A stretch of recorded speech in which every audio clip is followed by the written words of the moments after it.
Straight to the point. Sa pikas bahin, presyo sa bugas humay dinhi sa dakbayan sa Sugbon ni Saka. Og 130 pesos ang matag sako. Human ipahibaw sa gobyerno nga isuspinso sod sa 60 ka mga adlaw ang importasyon sa bugas humay.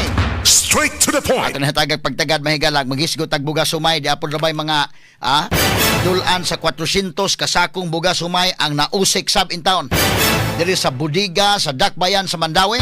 Straight to the Mo ni point. ang bugas mahigalan ni kanhi Gobernador Gwen Garcia Straight to the sa point. iyang Sugbo baratong merkado. Apan wa to mga higala mahalin, wa mga higala ma-distribute tanan, kay daghan ang mga qualifications kinsaray makapalit anang maong bugas. Straight to the point. Doon na mga higalay makapalit, gipili-pili, unya ang kadtong mga local government units nga mga officials, ang mga politiko, mo-identify kinsay maka benepisyo o kinsay dili. Straight to the Kaya point. limitado rasad, ang mapalit sa bugas humay, matod pa 2 ka kilos ang matag simana. Straight to the So point. kung mapalit kag bugas, maalkansi ka sa imong pamilite. Wa maayo tong ilang mga ang ilang mga higalang mga qualifications kinsay maka-avail adto nga bugas humay. Kay wa man maayo mga sukit ti paminaw, resulta wa mahalin dulan sa 400 kasako, wa na di na mga higala makaon og tao matod pa sa mga pagsusi sa mga eksperto.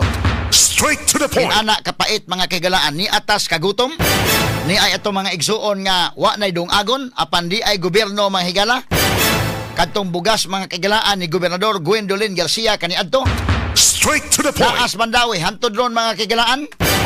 Nasakpan diha mahigala sa Budigas Mandawi nga dili na makaon.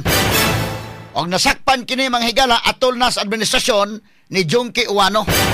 Kay kaniadto mahigala ang administrasyon man ni kanhi Gobernador Gwen Garcia nga nag-tie up sa administrasyon ni Mayor Jonas Cortes. Straight to the point. 397 ka mga sakong bugas diha sa Budiga sa Barangay Tawason, Dakbayan sa Mandawi. Straight to the point. Sa Tawason landa ang daghan ng mga higalang mga nanginhanglan atong bugasa. Wa ma-distribute mga sukit tigpaminaw unya karon ni resulta nakaplagan mahigalas bag-ong mayor na aday diha mga kagalaan nagpundo ang mga bugas humay. Pait ana ron kay gipasusi sa mga eksperto dili na pwedeng makaon, not fit for human consumption. Straight to the Ang point. rekomendasyon kana mahigala sa City Agriculture Office o City Health Office mahigala miingon dili na.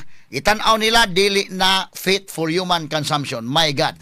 Straight to the Katong point. pagtagad sa atong pagmanuman usab nining atong tulumanon inyong tulumanon. Straight to the point. Samtang sa kauluhan, Senador Ping Lacson nibutyag nga halos 60% sa kantidad sa proyekto sa gobyerno ang mawagtang o kaha mausik dili pa gani makasugod ang proyekto tungod sa hiwing practice nga gitawag og passing through.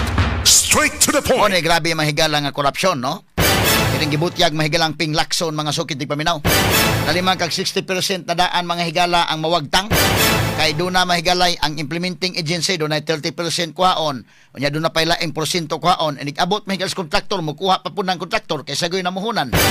Ang resulta mahigala pila na lang. Hatag sa mga 5 to 6 kinini ang mura ko no nga toll fee mga kagalaan ha.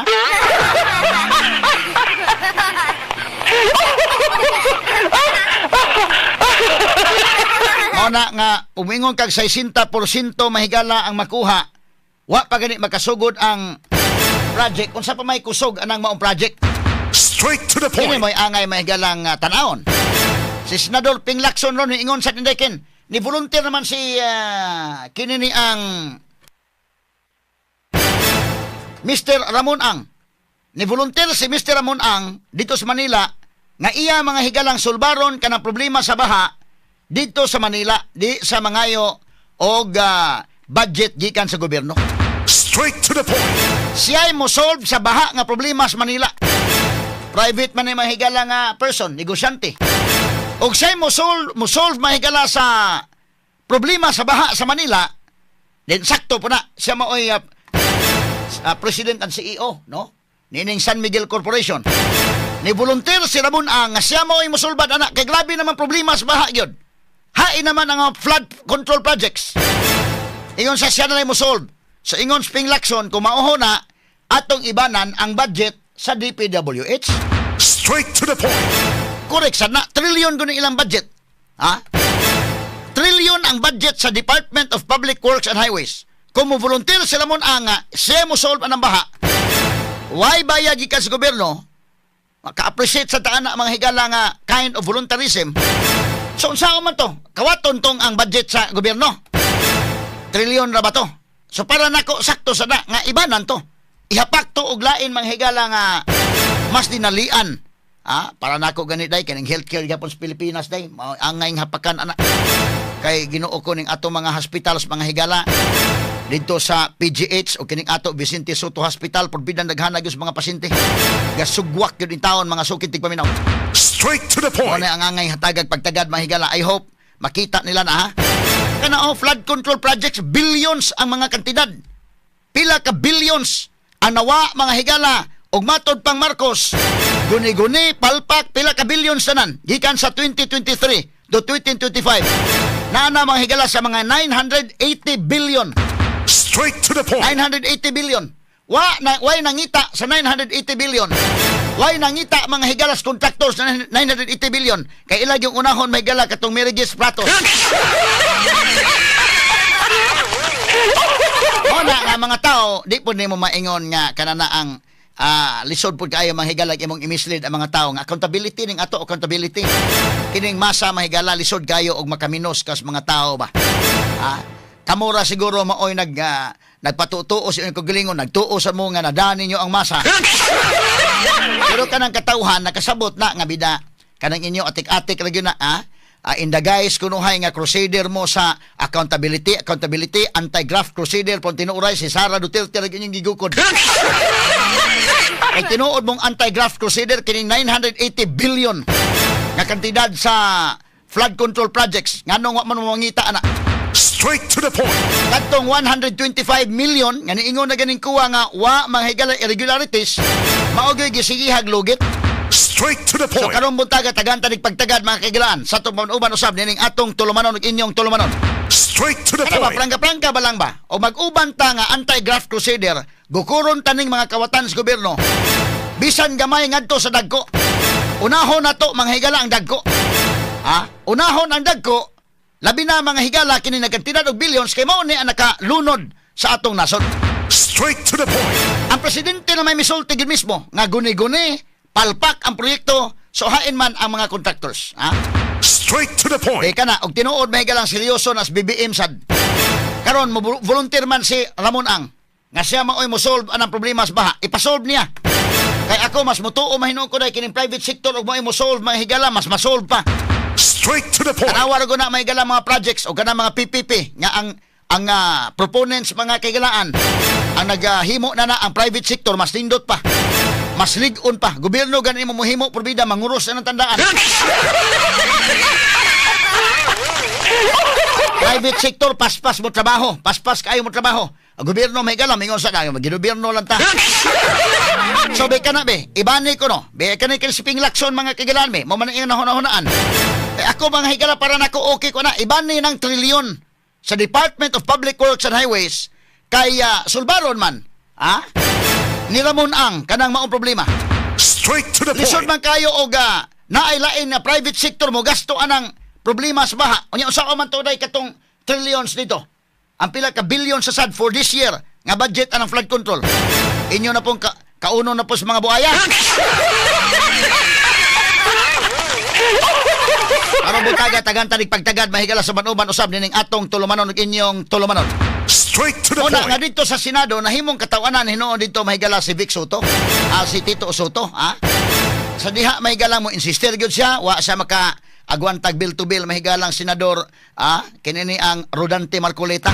Straight to the Mo point. insister mga kaigalan supalpal pirmi, Straight to the Una point. nga ognay makahunghong ni Tito Soto nga to, wa dawn ka sa Itbulaga to, na ka sa Senado.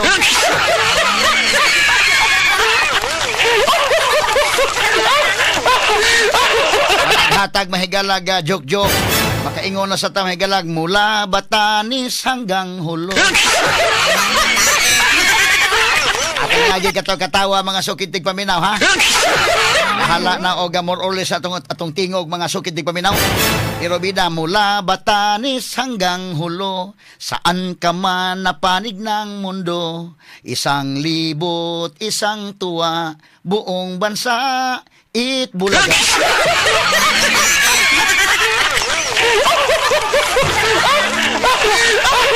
Sinsala mo sa kong tingog kay more or less sigud taon.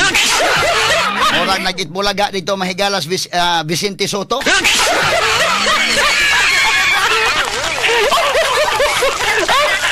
Ang tumakbo ko nung matulin kung matinik malalim, ha? Itubag po Marcolita nga ako'y tumakbo, nagsapatos ko kaya hindi ako matinik.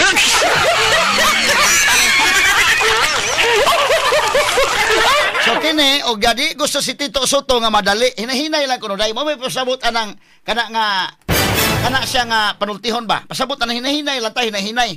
Oh, pero gusto mo nga impeach si Sara, paspasi forthwith, proceed, forthwith. Papaspasan nila. Karon ningon naman may Supreme Court, immediately executory ingon si Tito Soto. Hinahinay kay ang tumakbo ng matulin kung matinik malalim.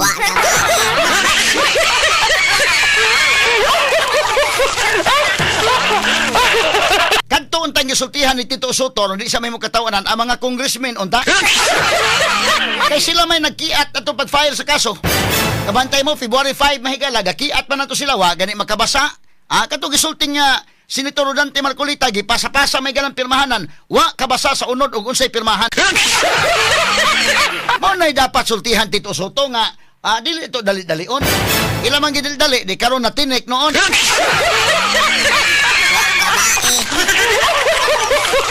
Anya ni apagilain mahigala karong tagad pagtagad kay unsa man na isyu naman po ni si Vice Ganda mahigala. Murag na sobraan siguro iyang joke mga sukid tigpaminaw na sobraan siguro niyang pagkatawa. Kani adto mga kagilaan karon iya mahigala gimak matod pa si kanhi presidente Rodrigo Duterte mo na ang mga dumadapig sa Duterte mahigalan nasuko. Onya ang problema ni ron kay nanawagan kung unsa kuno ning mga ipang-endorse nga product mga higala ni Vice Ganda mo boycott sa ta. Straight to the point. Depende na po na sa mga tao noon. Pero usa sa mga kuan o kining mga DDS o uban pa o pananglitan masuko gyud sila di buta kapugong nila.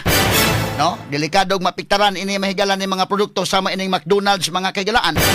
Nga gi-endorse ni Vice Ganda basig di na mamalit ang mga tao ini. Kadto ang mga loyalist, no? Kay mingon adi mi. So posibilidad ani nga mahalin ang Jollibee sa mot. Kaya sila may kompetensya mga kagilaan. Maoray panawagan sa mga DDS. Ang ako, para lang ako, di lang po ko mo apil na maong panawagan. Kaya pasagdan tala mga tao asa sila gusto mo adto. Jollibee ba sila or baka magmakdo. Pero di po takapugong. Anang mga loyalist good mahigalas mga Duterte. O maingon sila mahigalan di lang sa may mo kaon anang makdo sa pagkakaroon kay tungod maon na gi-endorse si Vice Ganda.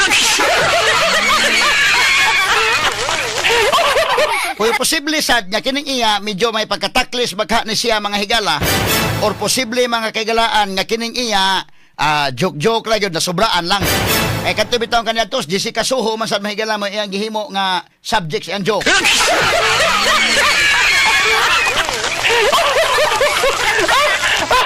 Gihimo po niya mahigalang katawanan taon si Jessica Soho mahitungod sa rape mga higala. Isa man kuno mo rape ni ining Jessica Soho og magkuan eh. Kinahanglan kuno na mo rape ani kinahanglan kuno mahigala gigang rape gyud.